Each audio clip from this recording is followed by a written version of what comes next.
मेरी मरूज़ात हैं कि साकिब निसार, जस्टिस गुलजार, जस्टिस खोसा, जिन्होंने गनौनी साजिश के जरिए नवाज शरीफ को पनामा के अंदर बेटे से ना तनख्वाह लेने पर डिस्क्वालीफाई किया, ये तीनों बद किरदार इंसान, इनको कैफरे किरदार तक पहुंचाया जाए।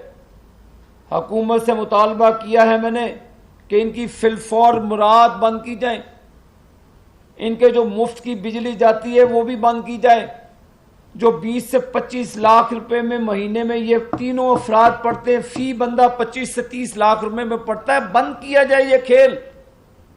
एक सियासतदानों को तो आप 1-1 लाख रुपया तनख्वाह लेने पर आप कहते हैं कि ऐसे हो जाए। सियासतदान जिसने मुल्क की खिदमत की, नवाज शरीफ, उसको आप सजा दे देते हैं कि बेटे से तनख्वाह नहीं ली, और आप बदकिरदारी करके, आप 2 नंबरियां करके आप TADA भी लेते हैं रिटायरमेंट के बाद, आप टिकटें भी बेचते हैं रिटायरमेंट के बाद, आपको पेंशन भी मिलती है रिटायरमेंट के बाद, मुल्क का बेड़ा गर्क कर दिया, आपको फिर भी पैसे मिलते हैं, उस चीज के पैसे दिए जा रहे हैं आपको कि आप टिकटें बेचें। कौन से मुल्क का ऐसा कोई रिटायर्ड चीफ जस्टिस होगा? आज दुनिया की आलमी अदालतें भी सोचती होंगी कि अगर इस तरह के बदकिरदार चीफ जस्टिस अगर मुल्क में रहते हैं तो फिर मुल्क का अल्लाह ही हाफ़िज़।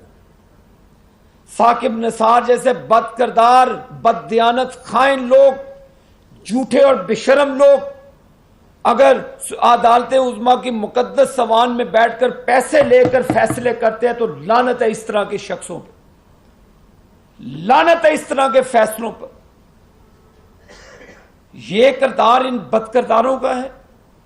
मैं यही कहूंगा कि इन तीनों की फिलफौर मुराद पूरी बंद की जाए, इनके खिलाफ फिलफौर कार्रवाई की जाए और इनको कैफरे किरदार तक पहुंचाया जाए। शुक्रिया।